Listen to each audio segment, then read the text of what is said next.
good now? Yeah, we're good. Okay, yeah, so sorry about the delay. Today will be a shorter class, I guess, because we spent the first 25 minutes trying to get the projector working, but okay, we have this. So I guess I've been building up to this because I've talked about Coxeter groups and a geometric way of thinking about them in terms of hyperplane arrangements. I've also been talking about posets, and I talked about promotion. And so I'm going to try to combine these now and give a geometric way of thinking about promotion that I think is kind of cool. And so I'm actually going to go through slides that I made for talks that I gave back in the spring, which is based on a paper that I wrote with Grant Barkley and Elliot Hodges. So Elliot's here. And Noah Kravitz and Mitchell Lee. So Grant is a grad student here. Mitchell's also a grad student here. Noah's a grad student at Princeton. Elliot is undergrad here. Right, so I guess I'll just go through this. And yeah, I mean, we should have time because it was made for a 50-minute talk. So we have 50 minutes left, so that should be fine. Okay, so wait, hold on. Okay, yeah, so we have a poset. Okay, here's a poset where the underlying set is bracket in, right? So just some, like this is a poset on the numbers from 1 to 6. And we can think of the elements of S in, as before, as labelings of this poset. So we just think of like labeling the element I with U of I. We have a permutation U. And we'll say that U is a linear extension, like before. If whenever I is less than j in the poset, that forces U of I to be less than U of j as numbers. So like this over here is not a linear extension because like the 5 is sitting below the 4. The 5 is a bigger number than 4, so that's not allowed. But this over here is a linear extension because the labels increase as you go up. So we have these Bender-Knuth involutions. Here L of P is the set of linear extensions of P. And I'll write SI for the transposition that swaps I and I plus 1 in the symmetric group. B case of I, just as before, is this involution that will swap the labels I and I plus 1 if you're allowed to do so. So if swapping them creates something that is still a linear extension, you swap them. But if the I is sitting below the I plus 1, then you can't swap them, so you do nothing.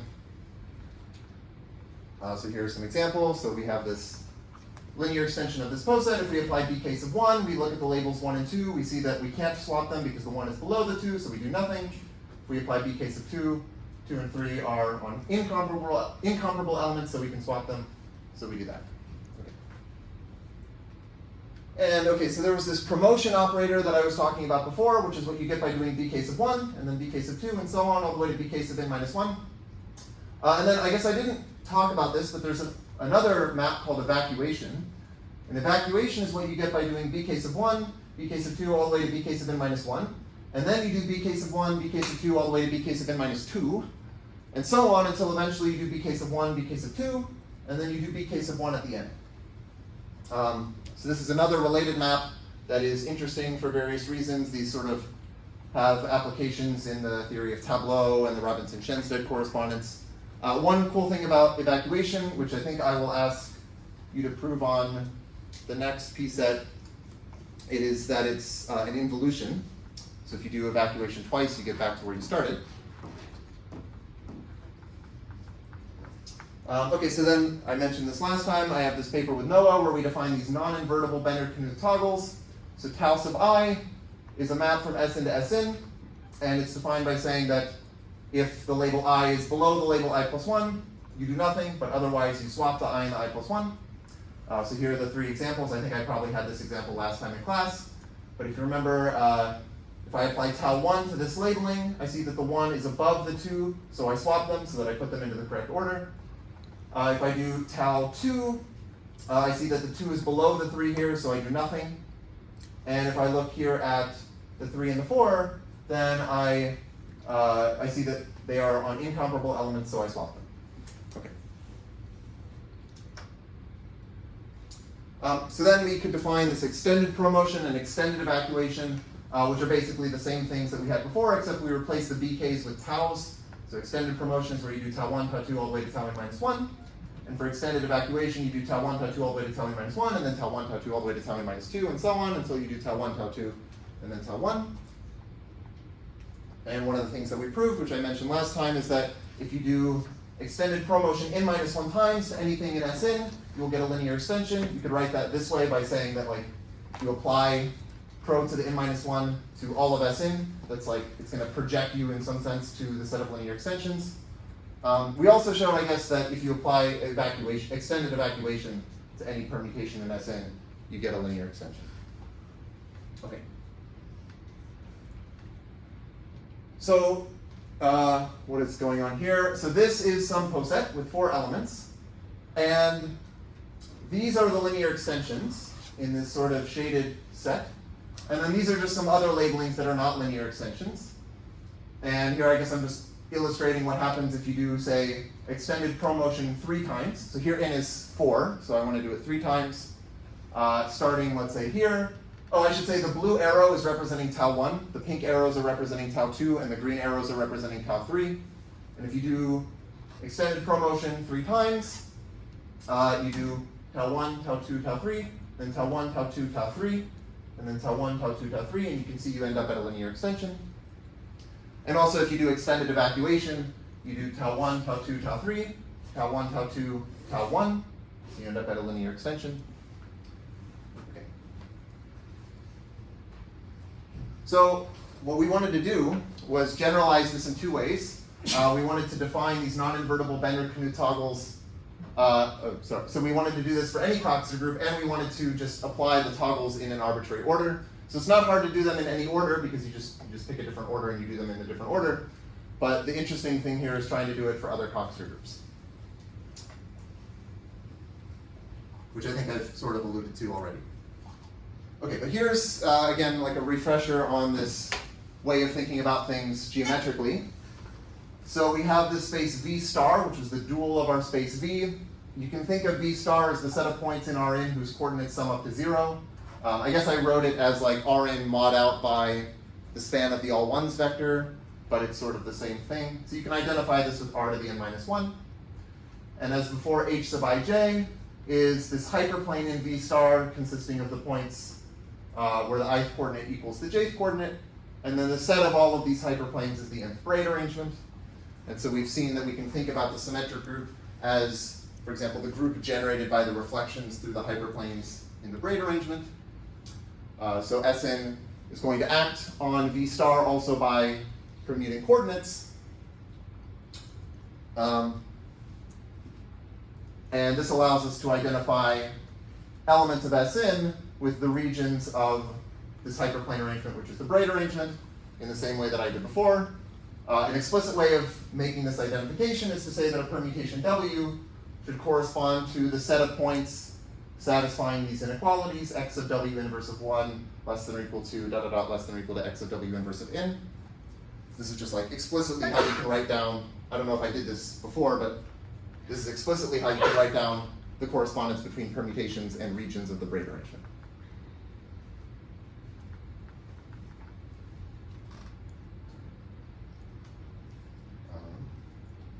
Okay, so again, we have a poset where the underlying set is bracket in. L of p is the set of linear extensions. So here's some example. I have this 3-element poset, which has the numbers 1, 2, and 3 as the elements. There are 2 linear extensions, and I can view these as permutations. So this would be the permutation 2, 1, 3, because it sends 1 to 2, it sends 2 to 1, and it sends 3 to 3. So this is 2, 1, 3, which I can represent as a region down here. And this is the linear extension 3, 1, 2, which is here. And so as I said before, this gives you some kind of shaded convex set. So this is a convex set of the braid arrangement, and I think I mentioned before that posets correspond to non-empty convex sets in the braid arrangement via this correspondence. So if you have any poset, you take its set of linear extensions and view that as a set of regions, so that gives you a convex set. But every non-empty convex set arises from a poset in a unique way. Okay, so here's another picture, and this is getting into why I wanted to use slides.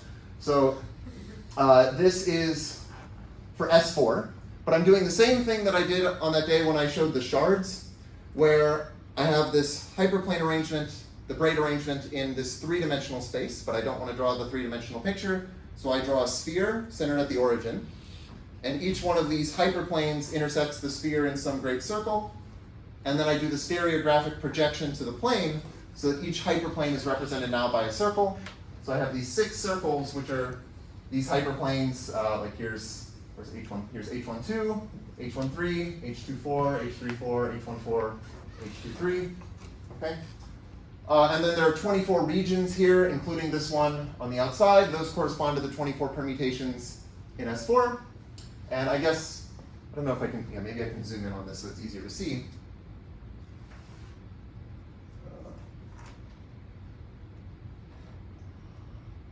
So you can see I've labeled each region with a little labeling of my poset, right? So I guess, okay, I didn't explicitly identify the elements of the poset here with the numbers from 1 to 4, but you can do it in whatever way you want, and it'll give you a diagram that looks like this. So here, this is some labeling of my poset, which corresponds to a permutation, and it corresponds to this region here. And again, I have my linear extensions of the poset, which are in this shaded region. Oh, and you, oh, no, okay. So you might notice, okay, that I've colored some of the hyperplanes. So what I've done is I'm going to say that a hyperplane is a window if it passes through the interior of my shaded convex set, like the set of linear extensions. So the windows are in the thin gray. So this is a window here, this hyperplane is a window, and this hyperplane is a window here.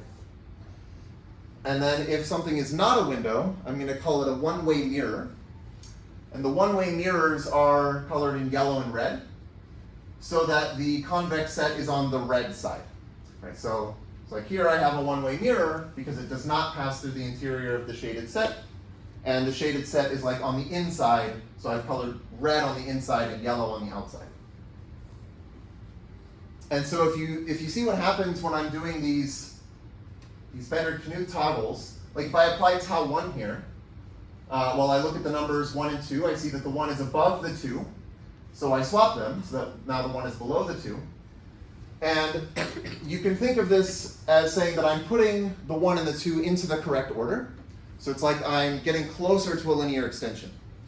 So I'm getting closer to the shaded set, which is the set of linear extensions, and that corresponds to the fact that I'm moving through this one-way mirror from the yellow side to the red side. It's like I'm getting, like, you know, from the side that doesn't contain the linear extensions to the side that does contain them.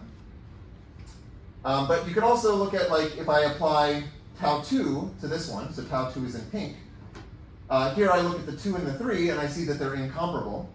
So I can swap them when I do tau 2. So I get this.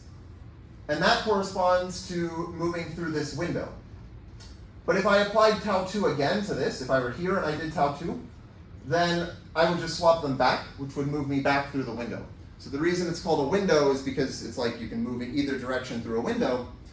But the reason this is called a one-way mirror is because, well, you're allowed to go from the yellow side to the red side, like I did here, but you can't go the opposite direction. So for example, if I apply tau 3 to this, I look at the 3 and the 4. The 3 is below the 4, so I'm not allowed to swap them, so I do nothing. But you can think about doing nothing as saying it's like I was trying to move down here. So I guess if I did swap them, I would get into this region here. But I'm not allowed to do that, so I kind of just reflect off of this one-way mirror and I stay where I am. So that's why they're like windows and one-way mirrors. Okay, is this good so far? Okay. And this is sort of how we're going to think about these in terms of Coxeter groups. Okay, so, I guess I have a slightly different notation from before, but that's okay. I here is going to be a finite index set, and these are just going to be like indices for the simple reflections. So now instead of writing like m of s comma s prime, I'll write m of I comma I prime. It's basically the same thing, but again, I'm defining some Coxeter group where m of I comma I is always 1. And for distinct I and I prime, m of I comma I prime should be the same as m of I prime comma I. There should be some integer that's at least 2, or it could be infinity. And then the simple reflections are just these s of I for I and I. Okay, so we have our Coxeter group W. It has this presentation, which is written just slightly different from how I did before in class, because now the m is like on the i's, but that's okay. Oh, and I guess I'm using this weird 1 for the identity instead of E, but okay, that's the identity. So we have the Coxeter graph from before.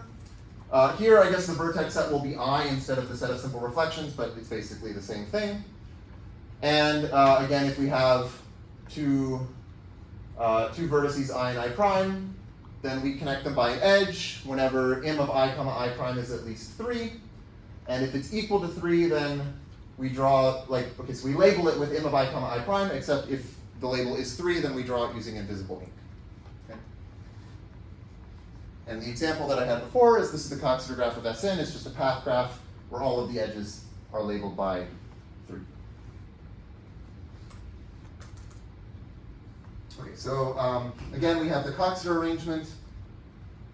This is some hyperplane arrangements.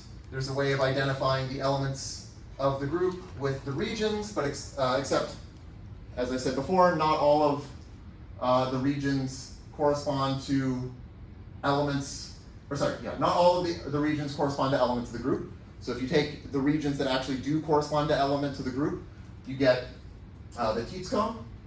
So, okay, just a side remark. I had this video from last Tuesday, and I posted it on YouTube, and it was called The Coxeter Arrangement and the Tietz Cone, and it got 300 views within 3 days. And all of the other videos get 30 views or something, but this one just went off. Anyway, I thought that was kind of funny. Okay, so yeah, so you should look at the video. Okay, so we have this. Okay, so when you multiply by a simple reflection on the left, this corresponds to moving into an adjacent region. So the region's adjacent to U. Here I guess I'm identifying the regions with the elements of the group, or at least the regions in the Tietz cone are identified with elements of the group. And if you take a region corresponding to U, the regions adjacent to it are these SIU for I and I. Okay, so here's a group. This is G2 tilde. So here the Coxeter graph looks like this. It has these three simple reflections, and one of these edges is labeled by a 3, and one of them is labeled by a 6. And you can do this, the same procedure that I did before. If you remember, I had when I drew S3 tilde, I had the equilateral triangular grid. You do the same kind of thing, except now it's this sort of weirder grid, where it's not like equilateral triangles, it's this kind of maybe more intricate thing. But it's some kind of grid. And so again, the regions here are corresponding to the elements of this group. Okay. So, now I want to define, so now I think this is actually where it's getting to stuff that I haven't talked about yet in class. I want to define these non-invertible Bender-Knuth toggles, but now for any Coxeter group. Okay, so I'm going to fix a non-empty convex set L. So in the case of the symmetric group, this is like fixing a poset because I get the set of linear extensions. But now I'm just saying for any Coxeter group, the analog of a poset and the set of linear extensions is just some non-empty convex set. And I'm going to, as before, say that a hyperplane is a window if it passes through the interior of this convex set. And I'll say that it's a one-way mirror if it doesn't pass through the interior of this convex set. And so our definition here is now we take an index I and an element U in the Coxeter group. And I'm going to let H be the hyperplane that separates the region U from the region SIU. Right, so U and SIU are these adjacent regions, so there's some hyperplane separating them, which I'll call H. And so the definition here is we'll say tau I of U is U if H is a one-way mirror, and, what this is saying is that the convex set is on the same side as U. So all this is saying is that, and otherwise it's SIU. So it's SIU if H is a one-way mirror and the convex set is on the same side as SIU, and it's also SIU if H is a window. So what this is saying is that you tried to go from U to SIU, and you're allowed to do this if you're moving through a window. You can go in either direction through a window, or you can go through a one-way mirror if you're going from the yellow side to the red side. So I can color the one-way mirrors red and yellow again, so that the red is on the same side as the convex set, and the yellow is on the opposite side. And then the only time when you don't move is if you're trying to go through a one-way mirror from the red side to the yellow side, and you're not allowed to do that. Okay, and then we'll say that, okay, so these are the non-invertible Bender-Knuth toggles. So what we're going to do is fix an ordering of the indices, and we're just going to apply these toggles in that order. So this would be like doing promo or extended promotion, where we just do like tau 1, tau 2, tau 3, da da da, tau n minus 1, except it could be whatever order. And we're just going to apply these in this order and see what happens. So in the case of S4, this is like what I was doing before, where I started here and I did tau 1, tau 2, tau 3, tau 1, tau 2, tau 3, tau 1, tau 2, tau 3, tau 1, tau 2, tau 3, tau 1, tau 2, tau 3. And what you can see is happening is I'm sort of following like a little beam of light. I don't know how well you can see, but there's a little cyan beam of light that moves along here, and then it starts bouncing up and down like that. And so it's sort of like this beam of light moves along. Well, it's actually moving in a straight line, but straight lines look like circles in this picture. It's moving in a straight line until it reflects here, and then it starts bouncing up and down like this. So it's kind of like our toggles are sort of discretizing the trajectory of this beam of light. Let me show you a picture that makes this even more clear. So this is S3 tilde, which is also called A2 tilde, although I've been calling it S3 tilde in class. So the Coxeter graph, again, is a circle, or it's a cycle graph with 3 vertices, and all of them are labeled by 3. And so if we get the equilateral triangular grid, like I had in class, here's some shaded convex set. And from the shaded convex set, we have all these hyperplanes, which are, some of them are windows. The windows are the ones passing through the interior of the shaded set. And then some of them are one-way mirrors, which are in red and yellow, with the red on the same side as the convex set, and the yellow on the opposite side. And if we start here and we do the toggles in the order of tau 1, tau 2, tau 3, we go like this. We go tau 1, tau 2, tau 3.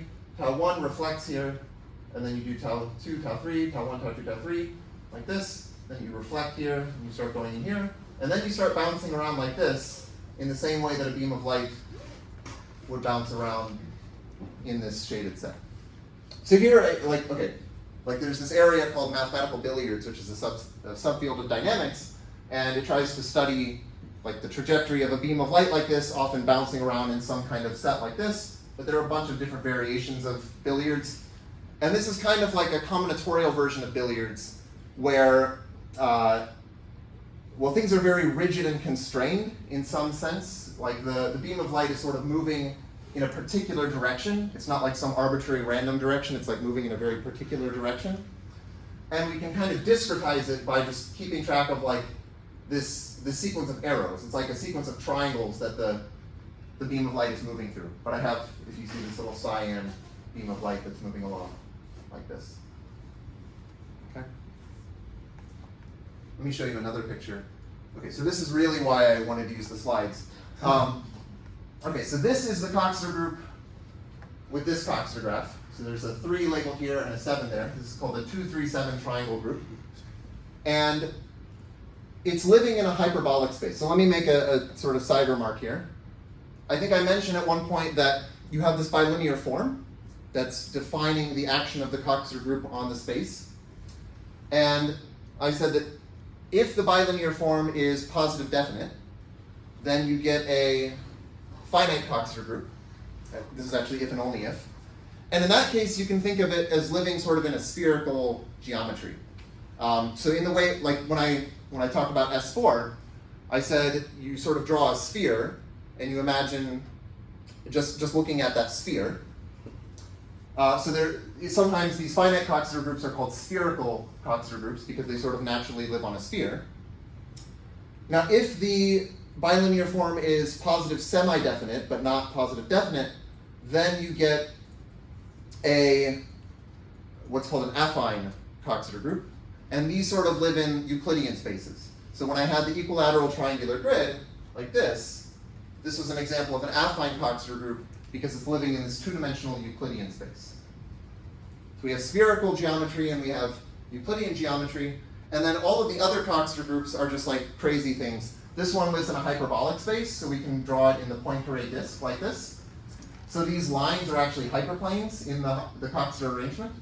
Right, so this is a hyperplane, This is a hyperplane. So we have all of these infinitely many hyperplanes drawn in the Poincare disk.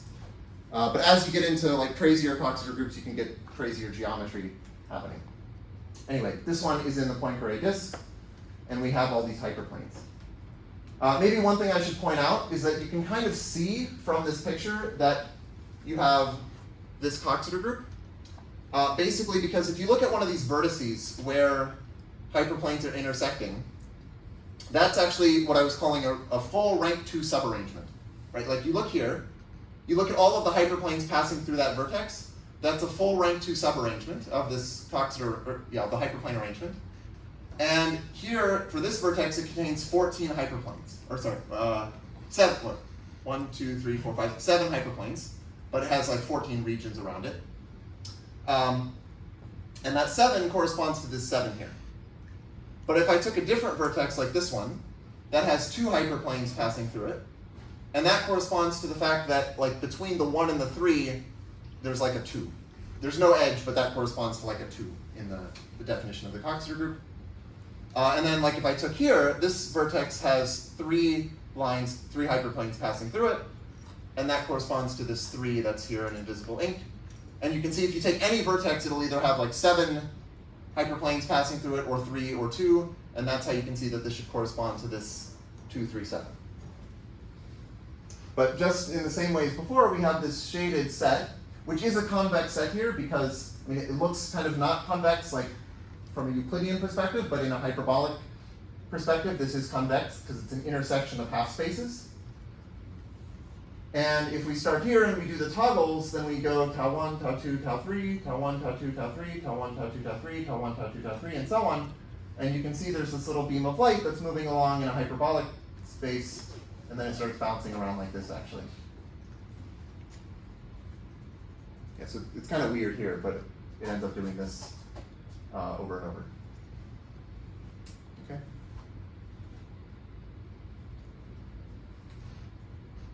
So, okay, yeah, here's another example. This is back in A2 tilde or S3 tilde with the equilateral triangular grid. Here we took the shaded set to be this infinite strip, and we started here, and we did tau 1, tau 2, tau 3, tau 1, tau 2, tau 3, and so on. And you can see we just sort of go off to infinity running parallel to the convex set. And so at some point we asked, like, okay, do you always get into the convex set? And the answer is no. Like in the other examples I was showing you, you kind of bounce around for a while outside of the convex set, but then eventually you get into the convex set. And we said, okay, well, you don't always get into the convex set, because here's a counterexample. But maybe the thing that's going wrong here is the fact that you have an infinite convex set. Maybe like this infinite strip has infinitely many little triangles in it. Maybe if you choose a finite convex set, then that would force you to always end up in the convex set. So the main question that we had when we were talking about this was, if you have a non-empty finite convex set, then is it true that every one of these billiard trajectories that I've defined using these toggles always ends up reaching the convex set? So we found the answer is no. So here's an example in the Coxeter group D4 tilde. The Coxeter graph looks like this. And so what we did was we fixed this ordering 0, 1, 2, 3, 4 of the indices. We chose L to be the convex hull of these elements here. Convex hull just means it's the smallest convex set containing those 5 elements. And those 5 elements correspond to regions again. So you take like 5 regions and you look at the convex hull. And so then we found that if you start at the identity and you just do tau 0, tau 1, tau 2, tau 3, tau 4, tau 0, tau 1, tau 2, tau 3, tau 4, you end up getting back to where you started. So this will be some kind of periodic trajectory. You just sort of go through this over and over and over. But none of these actually lie in the convex set. It's not hard to show that like, none of these elements are in this convex set L. So you're kind of just bouncing around outside of it forever, and you never end up inside of it, which I thought was kind of weird. So based on this, I guess okay, I need a little bit more definitions. Okay, as before, we have Coxeter elements. So C is a Coxeter element, and we just get it by multiplying the simple reflections in some order. And from this Coxeter element, we can define this pro sub C, which is just what we get by applying the toggles in that order. This is like some analog of extended promotion, but now it's more general because it's for any Coxeter group. And the C is basically just keeping track of the order that we're applying the toggles. But I'll just mention that this is well defined in the sense that it only depends on this Coxeter element and not the specific ordering of the indices. So if you remember when I talked about Coxeter elements before, at least for the symmetric group, I said that you can have different orderings of the simple reflections that give you the same Coxeter element, because you can have simple reflections that commute with each other. Like in S3, oh, I don't have chalk, but like in S3, you can have something like S1, S3, S2, but this is the same as S3, S1, S2, because S1 and S3 commute. But what I'm saying here is that it doesn't actually depend on the order that you do them. It just depends on what the Coxeter element is. Okay, so we said that a non-empty finite convex set is heavy with respect to this Coxeter element if all of the periodic points of this pro sub C operator are in the convex set L. So this is equivalent to saying that you always end up in the convex set, right? So basically, the periodic points of pro sub C are like elements such that if you start at that element and you start applying pro sub C, you'll eventually get back to where you started. And you can either have a situation where you sort of like have some kind of periodic orbit that's outside of the convex set, or it eventually gets into the convex set. So saying that the convex set is heavy with respect to C is the same as saying that when you run this billiard trajectory starting anywhere, you eventually get into this shaded convex set. And then we said that a convex set is heavy, not with respect to anything, but just heavy by itself, if it's heavy with respect to every Coxeter element. So this would be saying that if you start anywhere and you pick any ordering of the toggles, and you do the toggles in that order over and over, then you'll eventually get into the convex set. So this is kind of like the nice thing that we wanted to have happen before we found this counterexample. But this is like, it's kind of what we wanted to say that, that the convex set is heavy. So then we defined the Coxeter group W, because there's sort of a lot of definitions here. The Coxeter group W is futuristic if every non-empty finite convex subset is heavy. So this is like the thing that we wanted to prove. We wanted to say that Coxeter groups are futuristic, but then we found the counterexample. But this is saying that if you start at any, so you take any non-empty finite convex set, you start anywhere, you do any ordering of the toggles, then you'll eventually get into the convex set. And then sort of the opposite notion was ancient. So we said W is ancient if for every Coxeter element, you can find a non-empty convex set that is not heavy with respect to that Coxeter element. So this is saying that for any choice of the ordering of the toggles, you can find some convex set so that if you can start somewhere and do the toggles in that order and never end up in that convex set. And I guess I should point out that these are not necessarily complementary notions. Like you could, in theory, have a Coxeter group that is neither futuristic nor ancient.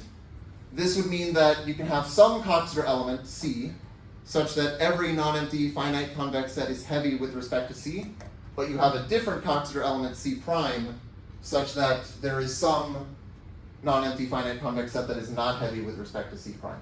But we don't know if these exist, so we actually we don't know if there are any Coxeter groups that are neither futuristic nor ancient. So I guess I'll tell you, okay, so the goal that we had was to try to characterize these. We don't know how to do this in general, so this is still kind of open to try to characterize the futuristic Coxeter groups and the ancient ones. But I kind of like this because it's sort of like we've defined this kind of dynamical billiards process inside of any Coxeter group, given a finite convex set. And now we're trying to characterize Coxeter groups according to the behaviors of these dynamics that are kind of living inside of them. Okay, so here's one thing that's kind of useful to keep in mind. So let's say we have a Coxeter graph of our Coxeter group W, and we just take a subset of the vertices and we look at the induced subgraph on those vertices. That's going to be some other Coxeter group, which will define a subgroup of the group W.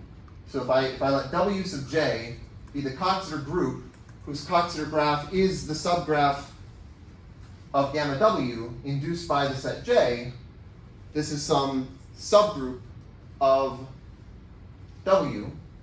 And this actually has a name. This is called a standard parabolic subgroup.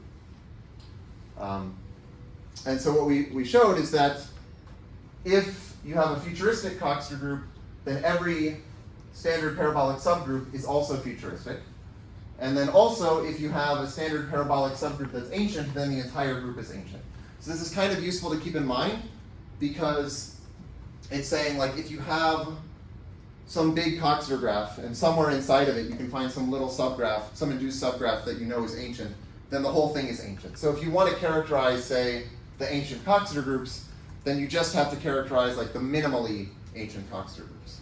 And if you want to characterize the futuristic Coxeter groups, then you just have to characterize, like, the minimally non-futuristic Coxeter groups. They're sort of like the minimal obstructions to being futuristic. But then I'll tell you what we proved about these. So first of all of the finite Coxeter groups are futuristic. So for example, I had the symmetric group Sn, but then there are also, like, all these others that I mentioned. Like, I think at some point in class I listed the classification of finite irreducible Coxeter groups. Those are all futuristic. So if you pick any convex set, any non-empty convex set, you pick any ordering of the toggles, you start at any point, you do this sequence of toggles, you'll always get into the convex set. Okay, so here are some of these affine Coxeter groups. Again, the affine ones are the ones that are kind of associated with Euclidean geometries. And there is some sense in which finite Coxeter groups and affine Coxeter groups are kind of like the nicest Coxeter groups. They're also the ones that are most relevant for, like, representation theory, for example, because a lot of the finite and affine Coxeter groups arise as what are called Weyl groups and affine Weyl groups. These are related to Lie theory. So for many purposes, like, people often think, like, the most important, in some sense, Coxeter groups are the finite and the affine ones.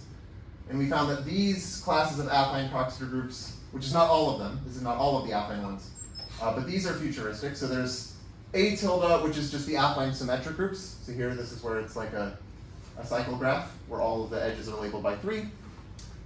There's this thing called C tilde. So C tilde is where you have a path graph, except the end edges are labeled by 4s.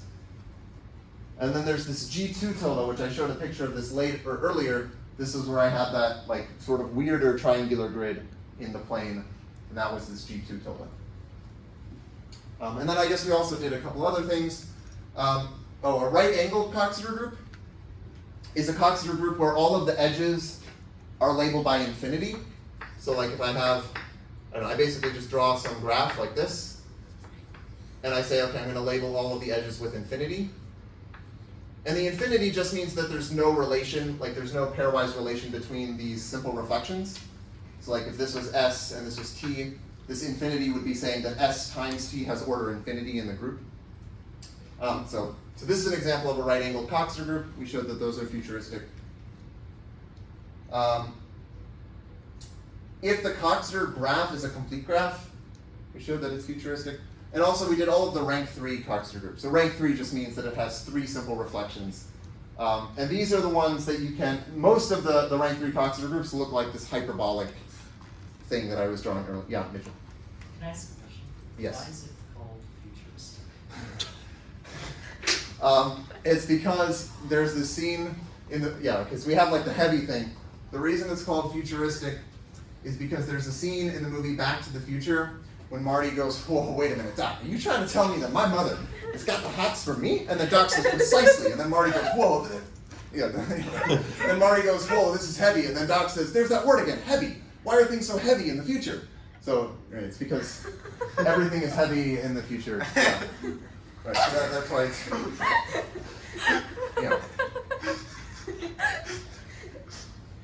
it's a good name. Yeah, it's a really good name. Okay, thank you. Oh my God. That was really good. Thank you. that didn't sound like you. Oh yeah. I mean, you can watch the video. I watched it over and over and over and over. Yeah. Okay, so anyway, yeah, these are the features. Well, these are the ones that we know how to prove are futuristic. Okay, but we also have ancient Coxeter groups. These are the ones we found are ancient, and it kind of looks like just sort of a random list, but it's not exactly random. Basically, we can take this sort of double-ended fork, and we can label these edges on the ends with any integers that are at least 3.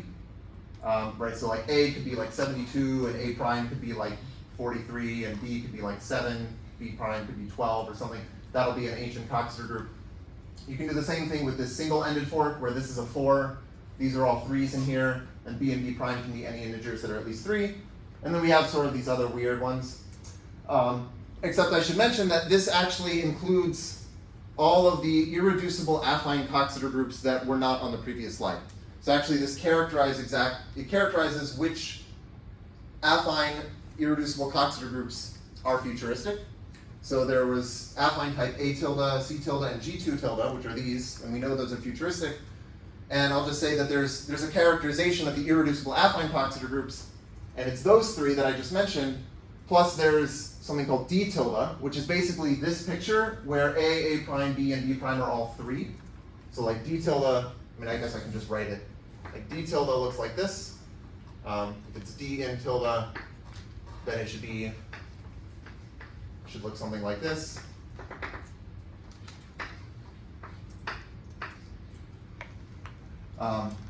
Where there should be like n plus 1 vertices here. And then B tilde falls into this class here, so B tilde looks like this.